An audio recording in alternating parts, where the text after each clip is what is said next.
Hello, friends, and welcome back to a Tottenham Hotspur match review, update, transfer, roundup, anything you want to call it. This will be kind of a big Alistair Gold type video if you know him, and I'm sure you do. I've been away for a while. Things have changed. My hair is pink now. Ignore it. Yeah, there's a lot to talk about Tottenham-wise. We've played 2 games. I got up at 4 a.m. to watch both of them because I'm a sucker and I still love this team.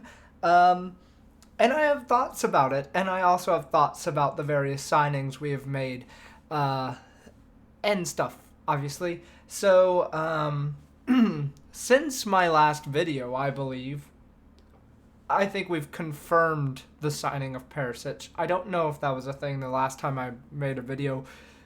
Sorry.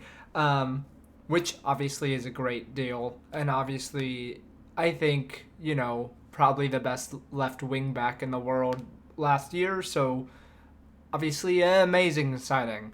Then we also got Forster through the door. Good backup for Lloris. Homegrown issues, etc., etc. We got Yves Bissouma, who I was concerned about initially because of the case surrounding Bissouma, obviously. So I had my reservations. Obviously, since then, we've gotten word that the case has been somewhat resolved, at least in terms of his involvement. So that's nice. Bissouma has been cleared from what we know. Then we signed, who was it? Richarlison. Out of nowhere. That was nice. A nice surprise. Yeah, Richarlison. Through the door. 50 million? 40 million? What was it? 50 million, I think. Maybe, no, it was 60. It was 60. Because he was close, but he didn't break the transfer record for a signing for us. That is still Tanguy and Ndombele. And then there's also Djed Spence, who's just been welcomed today. And I thought I'd kind of give my impression on all those. I don't think we need to talk about Forster. I think we kind of know what he's going to bring, and we kind of know he's not going to be our first choice or anything like that. But yeah, Bissouma, in a purely football point of view, I think he's going to be extremely important for our season. My only concern, and I'll acknowledge this from the forefront, is that he is much similar to Bentancur and Højbjerg and Skip in the sense that he is not a creative player. He's not a offensive-minded attacking midfielder. He is kind of a box-to-box, not a 6 necessarily, but more defensively minded 8, I would say. And he's really good. Really, really fucking good. The main thing with Bissouma that he brings is ball retention. Extremely good at that. Really good at close control. And also, neat passer. He's not going to, shock the world with his long-range passing or anything like that. But he's a decent passer. But the main thing he brings is his extreme athleticism and his ability to get up and down the pitch and cut out attacks brilliantly. I think he has been in the top of the Premier League for a while, kind of up there with Ndidi with like interceptions and tackles per 90 and stuff like that. Really front-footed in that sense. In a Brighton team that's, been good, but it hasn't been the best. He's been asked to do a lot, and he's accomplished it. He's part of the reason I think they had such a good season last year. he's an outstanding player, an outstanding talent. I think he's still around 25 or so. Um, and honestly, he's probably the one of the best um, midfielders in the Premier League the last few years. So obviously a brilliant signing. Uh, as to I've heard this question asked before of other people. A lot of my opinions and a lot of the analysis I have comes from the extra inch, and I have to thank them for that. And this question comes from them as well, of like, if you would rate our midfielders in terms of importance for this next season, what would you do? And I think, I still go Højbjerg first, um, Basuma second, Bentancur Skip is where I would go, I think. But obviously that can change throughout the season. I think Skip will have a good season. Bentancur, I'm unsure of. I think it's kind of hard to define where he'll go because he's yet to have that full season under Conte and yet to have that full training under Conte. But what I will say is that he's solid. Like, kind of the same thing with Højbjerg, of like, he's going to be consistent 7, 8 kind of player, and he's extremely useful to have in the squad. Good passing, good dribbling, good keeping the ball under pressure and stuff. He's done that in his own defensive third a lot, and it's scary, but he's successful more often than not. So who cares? Højbjerg is just a really good character. First of all, he has that untangible quality of being a leader and commanding the midfield and connecting all around him. I think it's that similar thing people say about Eric Dyer, where it's like he is liked by managers because he is very, very vocal and he's a leader, and he will command a certain amount of attention from other players and command the team in a certain way, which is most often a great thing to have. So that's why I think Højbjerg is still number one there. And I also think Højbjerg is really good. He's really good at recovering the ball. He's really good at solid passing. When he wants to, he can be a creative passer as well. Yeah, he's just a really well-rounded midfielder who has endless stamina, huge quads, and will just keep going. Basuma, I think, has potential to be really, really up there for us. I think, if anything, he will be the deepest lying midfielder and allow other midfielders to kind of get up a little bit more and do more stuff. Yeah. Also, I'm sorry about the camera. I don't know why, but like focuses in and out, as it just did right there. Anyways, and I think that's all I want to say on Basuma. Really good player. And also really cool to have a player who came from very humble beginnings. Speaking of humble beginnings, let's move on to our next signing. Richarlison. Yeah, seems like a really awesome dude. Like, I just want to get that out there. First off, seems like an awesome guy. Provides so much support to the people of Brazil. Provides a lot of opportunity for people for where he came from. Is outspoken on his support for the COVID vaccination. Is, good guy. Good guy. And also seems like a player who gives his absolute all for the cause, which is a common theme amongst all of these signings. Yeah. Richarlison is a great player. I think if you analyze how bad Everton were and how good his stats still were for being in a team like that. It's been incredible. Been an incredible forward. I think when people think about like a big player who's too good for a team, like a lot of people think of like Wilfred Zaha or something.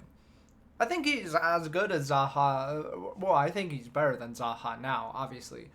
But I mean, I think people should have been thinking him in that same thing. I think people were thinking of Everton as like a team that was good and had good players. And yeah, there are good players on Everton, but oh god, they were terrible, terrible, terrible last year. Really lucky to not be relegated. It's just a indictment of the other teams around them, honestly. Same with Leeds. But yeah, no, Richarlison is a wonderful signing. Tricky, good straight line runner. I think he can cover both of those roles that he will be asked to do extremely well.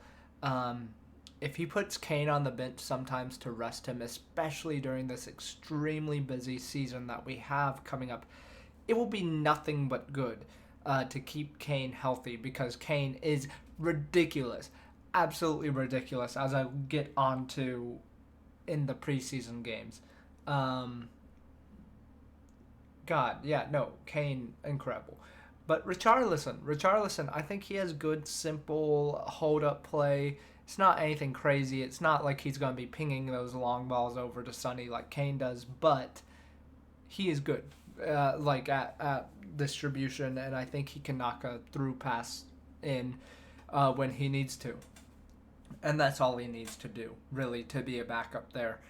And for Son, I think he offers very similar things to what Son does. You know, that running in behind, timing of the run, the pace to get in behind his man, the odd skill to beat his man, and also incredibly good numbers from wide areas for goal scoring. And that's exactly what Sonny does. And that's what Richarlison does. And I don't want to like think too far in the future because I think Son is going to age extremely well and I think he takes care of himself and I think he's an incredible player, incredible technique, and he's going to age really well, blah blah blah blah blah. But and I know this is very like FIFA bro stats here, but he's 30, right? We have to start thinking of it at some point in time. I'm not saying Richarlison is going to be the Son replacement, but it makes sense to have a really competent player there established for when Son's time is up, right? Um, I think, yeah, but don't get me wrong. I think Son will be the starting world class star that he is for another 3 years or something like that. Um, but I do have to mention that like players in his position with his skill set do drop off pretty fast and are the first of like most players to drop off. Wingers statistically are the youngest age bracket in football. So it's just something we need to think about in the future. But I still think he will be incredible. I am curious to see how Son's career develops. I think he can do much of the same for the rest of his peak. Being that inside forward, running inside, and etc. etc. I don't think there will be a problem with that. I don't think he's really going to change his position or role or anything like that. But I do think Richarlison offers a good backup in case Son were to ever drop off soon or were to ever slow down in any way, shape, or form. But let's not get too grim about it. I think Richarlison is a great rotation option who can bring an impetus and score off the bench. And is also a good defensive closer, I think, because he is going to fight for the ball every chance he gets. And we need that. We need that in all areas of the pitch. We have that in midfield. We definitely have that in defense with Romero. And we will have that with Richarlison. Um, yeah, and I just love him as a character. Uh, Great guy. And I hope we get to see him a lot this season. I think we will, as I'll touch on later when we touch on the preseason games. Yeah, no, he's gonna be a really good option to have because of his versatility. Now we get on to our sixth signing. I'm missing one. I am definitely missing one. Who am I missing? Perisic, Forster, Basuma, Richarlison, Skip, Spence. There's a sixth. Oh my god, I feel so stupid. Lenglet! Clement Lenglet. Oh my god. If you're this far into the video, oh my god, how stupid I am. Okay, wait. Anyways, Clement Lenglet. Let's touch on him. Obviously a season-long loan, no option to buy. I kind of get the opinion that it's a makeshift role. I think he's always been like fourth choice or third choice for Conte. But I think we've realized that the situation is very hard for someone like Bastoni or what's his name, Vardiol. Maybe even the situation is hard to get someone even like Hincapi or Herncapie or however you say it. So Lenglet, decent option there at left center back dash central center back. He's a good player. I think there's definitely been some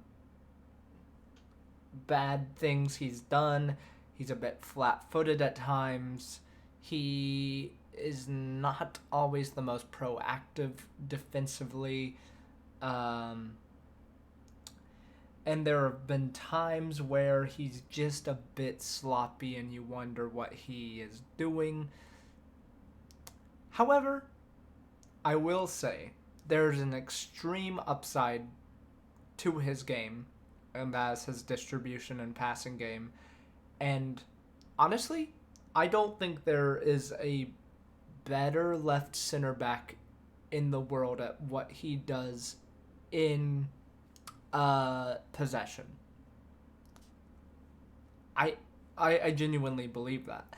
And yeah, I think he will provide a specialist kind of need there right now. And I think if Conte can limit his thinking and limit his and limit what he has to do defensively to a few things he does really well, I think he'll be a great filler. I think we're going to try again for a big boy next summer. The fact that there's not an option to buy leads me to believe that we don't see him as a long-term solution here, which is interesting because he's not like a terrible age. But there might be something where we're just like, this will not work completely. I wonder how Ben Davies's role will change. I think Ben Davies has been really, really good. And I think his game in possession has been unreal, really. And I think his defensive work has been really solid. I think he's going to give Lenglet a really hard time, especially given the fact that he took part in more preseason than he did already, at least. Yeah, no. Ben Davies, I think, is such a great option to have just as a squad player. Really, really, really, really solid. Um, yeah, now we can move on to Djed Spence. We've just signed him today. Seems like a really humble and nice lad, as in his own words. What he brings is unrivaled speed and confidence, really, in a time where we are lacking both of those things from our fullback on the right. So, Djed Spence cannot cross. That is the main problem with Djed Spence. Djed Spence cannot cross. Uh, that's a problem. Okay, maybe he can cross. He just does not do it often and is not the best at it. Do I think that can change? Yes. Do I think it really needs to change with what else he brings? No, not really. So, yeah. I think Perisic and Sessegnon will pretty much have the crossing game down on the left-hand side. I think they're both really good crossers, and we'll see some really good stuff from that end. What we will see from Djed Spence, and what I also think we'll see from Matt Doherty, is good cutbacks, good movement in the box, and good um, creativity inside of that fullback area or that wingback area. Um, an inverted wingback-ish kind of thing for him. And I think Kulusevski can take care of the crossing from out wide, which is where I think he works best, out wide, cutting in, or maybe lifting a ball into the box. That's an option that is really, really good to have. Yeah, no, I think Djed Spence will provide. I mean, I think he is very similar to Matt Doherty in the sense that he doesn't cross a lot, and that's not really his game plan. Uh, but what he does have that Doherty doesn't is blistering pace. I mean, he can beat most any player in the world. He reminds me of Walker in that sense. Um, and yeah, he's going to be really creative from that flank, and I think he'll get inside the box well, win a few penalties for us for sure, and just be a really, really good outlet to give the ball and give and go, because we need another one of those players. Yeah, he's really strong. I think Matt Doherty does some things that Spence cannot, which is more of his scoring game, his hold up, and his really good timing of runs and stuff into the box.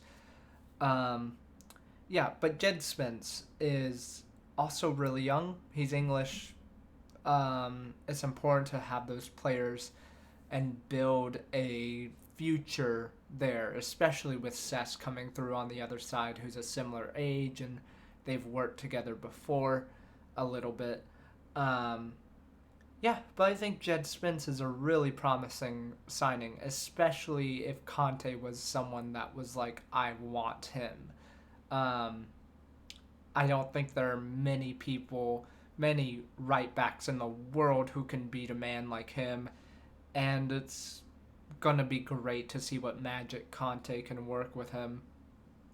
Um, yeah, that's pretty much all for the signings, really. Um, yeah, let's get to the preseason.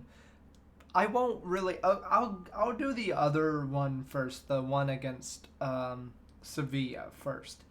Um, so there was like signs of Son, Kane, and Richarlison working, and signs that like maybe Richarlison isn't the best person for that right-sided role, because you kind of do want a left-footed player there, and if not, you want a creative passer there at least. I think Kulusevski is just so perfect for that role. It's hard for me to see anyone else working there. I don't think Richarlison was necessarily bad, and I thought there were things that he did that worked really well with Son and Kane. So, I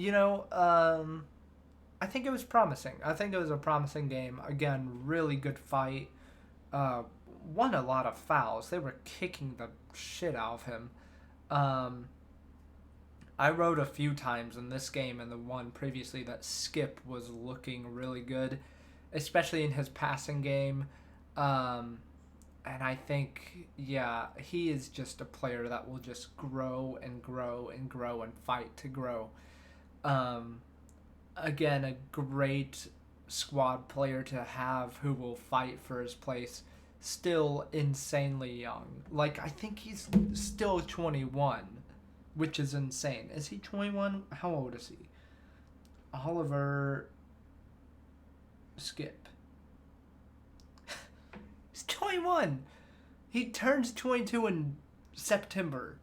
Like,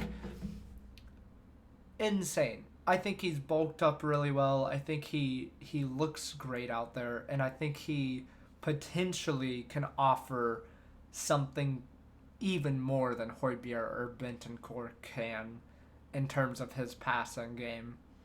Um, Hugo looked really iffy.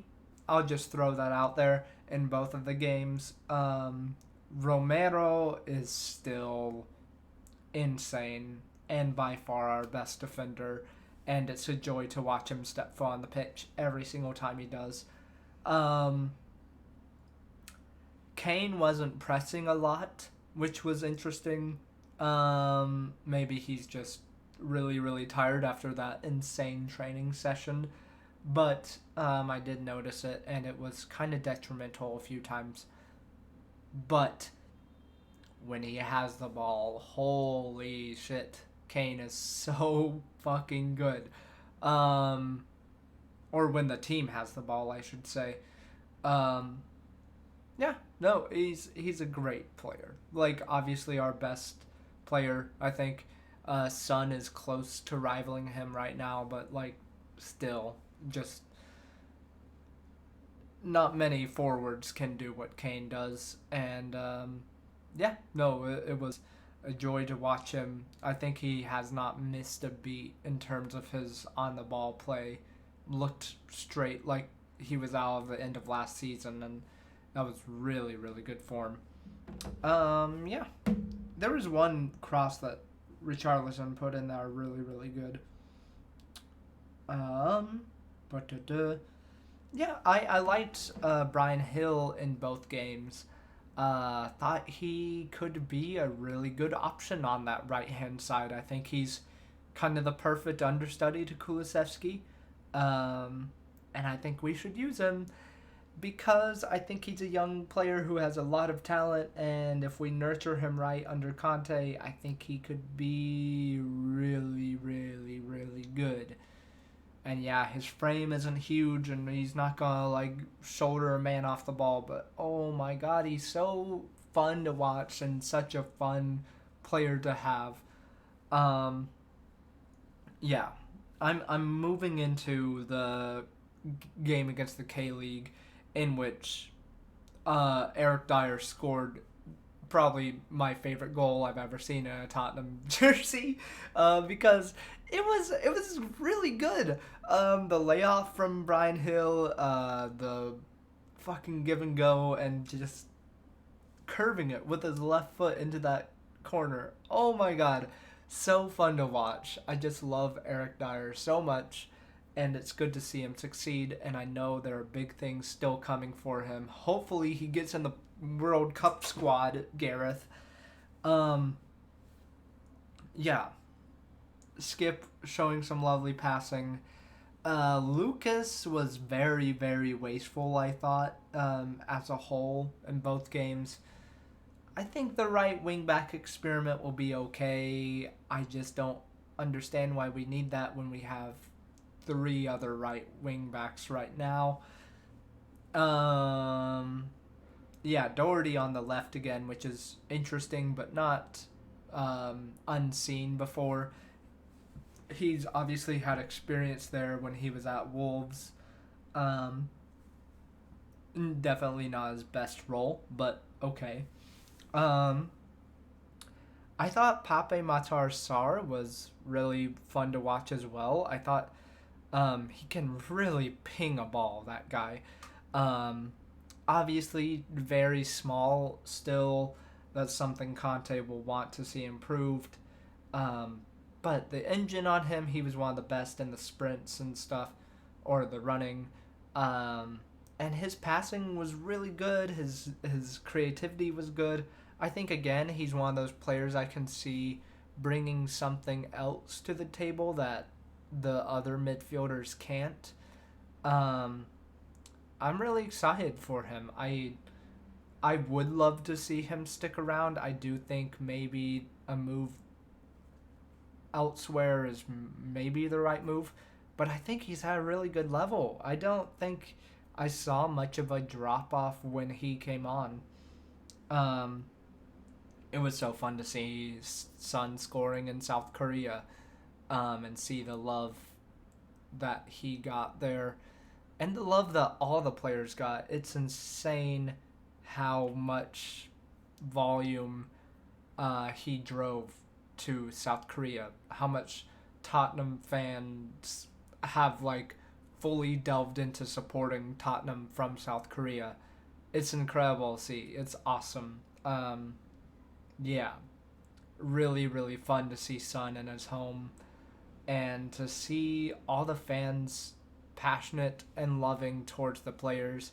Alistair Gold touched on some stuff where they were like really encouraging for the players on the pitch, and like they would like really cheer when Romero did a crunching tackle or something like that. It's lovely stuff. Lovely, lovely stuff. Um, I wrote Hugo bad again. Um, Troy looked really hungry.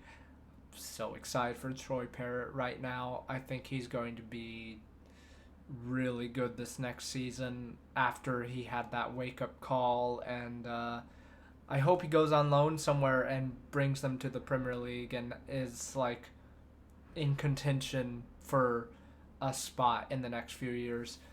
Um, really excited by him. Really, really excited. He looked really good. Uh, Also, Harvey White looked really good. I don't think he's a bad option for that left wing back spot, especially if we're looking to move Region out the door. He looked really solid. Um, when he was in midfield, he looked solid, and when he was out at left wing back, he looked really solid. Crossing game was incredible. Um, and obviously, he brings with him a certain amount of set pieces expertise, which is nice.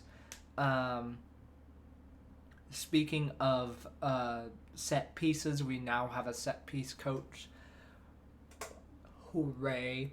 I think that will be a huge game changer this season. I think it's one of the most underrated aspects of football right now. And I think we score another solid 10 goals just from his set piece plays this year. He's one of the best in the world at it, and I could not be more excited about it.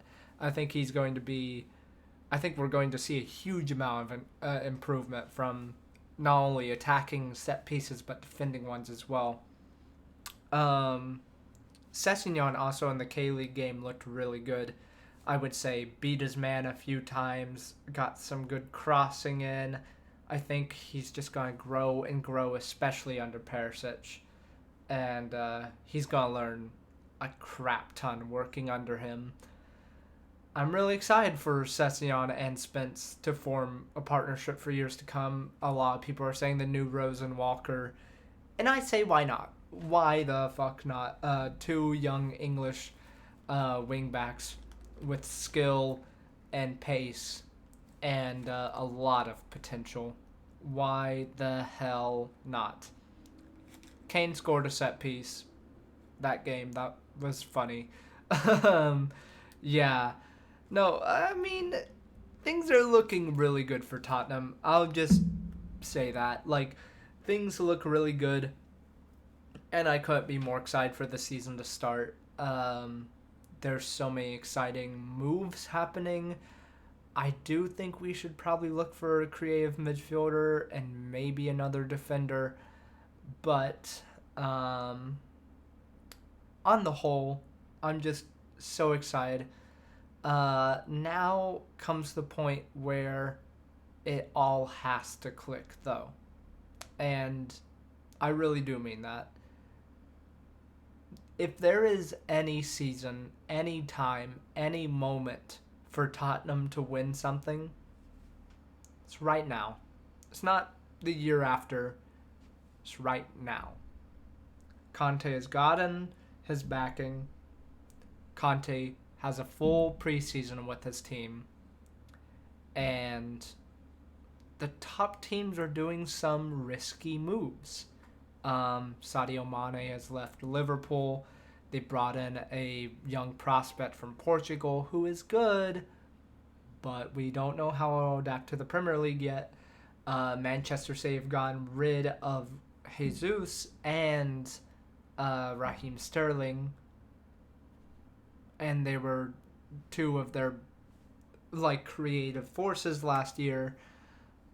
Yes, they're bringing in Erling fucking Haaland, which is scary, but there's still an adaptation period. If the time is over for us to be Spursy, we need to prove it right now. And I think we have the team to do it. If it's not the Premier League this year, that's totally understandable. It will take more time. But FA Cup or Carabao Cup, I think is easy. We just need to focus our efforts on it. And I think we have the squad, the whole team, to do it now. We did not have the depth recently. So, yeah, Conte, just work your magic and finally get rid us of that label. Please. That would be great. Yeah, what else? I do like James Mason. I think that would be a good signing. Inter look in financial trouble. Bring Bastoni in at all cost. I know it probably won't happen, but please. Harry Winks rumored to leave pretty soon. Hopefully pretty soon. We need him out the door. Same with maybe Emerson, but they brought him on tour, so I don't know. Reguilon needs to move away. Obviously, there's still Tanguy and Ndombele and Giovanni Lo Celso, who I was still holding out a tiny bit of hope for, if I'm honest with myself. But they need to go because Conte does not like them. So, that's where we are now. This has been the longest video I've ever made. Thank you for watching if you did. I'm going to go rest my voice and go change the brake light on my car so I don't get fined by the SPD. Thank you all so much for watching. I will see you guys next time, probably on Saturday for the game against Rangers. Yeah. Everyone take care. Have a good day, and come on, you Spurs.